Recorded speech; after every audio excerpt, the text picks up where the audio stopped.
Olá, este é o programa Minutos que Transformam, um programa devocional da Igreja Presbiteriana dos IPs. Nesta semana tão especial, estamos falando sobre a Páscoa. Ontem nós falamos o significado da palavra Páscoa, a ideia de passagem, a transição de um estado de escravos no Egito para livres caminhando à Terra Prometida, a passagem do anjo do Senhor que trouxe livramento para aqueles que tinham as marcas do sangue do Cordeiro em suas portas. E falamos que a Páscoa agora, em nossos dias, é a celebração da morte e da ressurreição de Cristo Jesus. O Cordeiro Pascal agora é o Senhor Jesus Cristo. E também, por meio da sua morte, nós passamos de um estado de escravos do pecado para livres caminhando à Terra Prometida e também, por meio da marca do seu sangue em nós, fomos livres da condenação.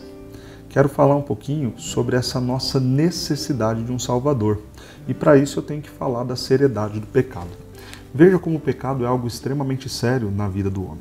É claro que você já experimentou o seu próprio erro ou a maldade do erro dos outros. Mas eu quero dizer de aspectos mais profundos da consequência do pecado de Adão, transmitido a toda a humanidade, do meu e do seu pecado.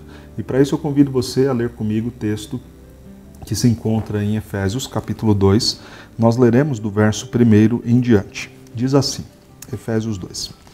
Ele vos deu vida, estando vós mortos nos vossos delitos e pecados, nos quais andastes outrora, segundo o curso deste mundo, segundo o príncipe da potestade do ar, do espírito que agora atua nos filhos da desobediência, entre os quais também todos nós andamos outrora, segundo as inclinações da nossa carne, fazendo a vontade da carne e dos pensamentos, e éramos por natureza filhos da ira, como também os demais.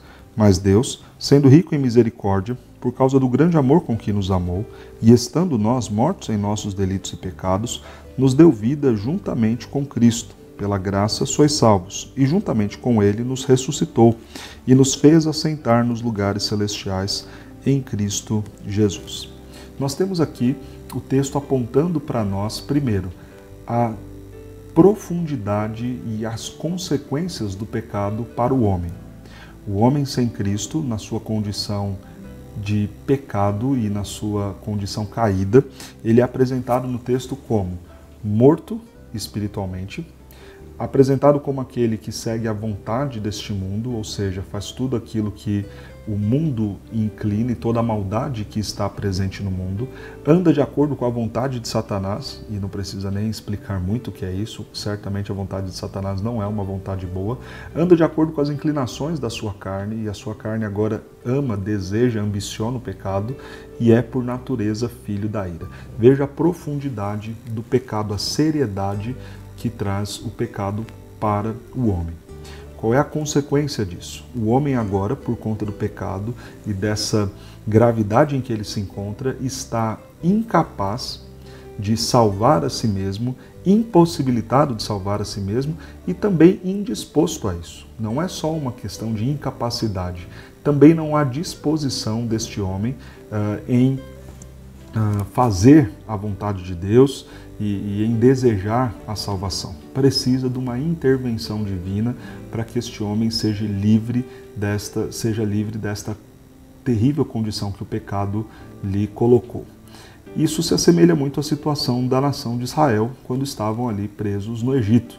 Como escravos de uma grande nação, como era a nação egípcia, ninguém poderia livrá-los, a não ser uma intervenção do Senhor. Pois bem, o Senhor interviu e livrou, salvou o seu povo.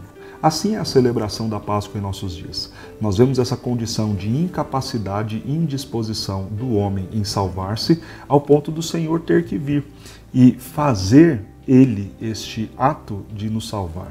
Ele vem, então, interfere em todo este cenário de profunda tristeza e caos que o pecado nos traz e então nos salva graciosamente. Veja que toda a ação aqui é a ação do Senhor, mas Deus, sendo rico em misericórdia, por causa do seu grande amor, e nós mortos, pela graça então nos salvou, juntamente com Cristo. E juntamente com Cristo também nos deu vida. Quando nós pensamos na Páscoa, então, nós olhamos para esta seriedade do nosso pecado e enxergamos a necessidade de um Salvador. E este Salvador, este Cordeiro de Deus que tira o pecado do mundo, é o Senhor Jesus Cristo. Celebramos a Páscoa porque nos lembramos daquele que interviu na história das nossas vidas, nos livrou, nos libertou dessa condição de escravos do pecado, dessa condição de mortos espiritualmente e nos conduziu, nos fez passar para uma nova condição, a condição de salvos em Cristo Jesus, de crentes que agora caminham para a terra prometida. Que o Senhor te conduza a esta nova condição, que Ele te abençoe e que você experimente desta graça dele em sua vida, em nome de Jesus.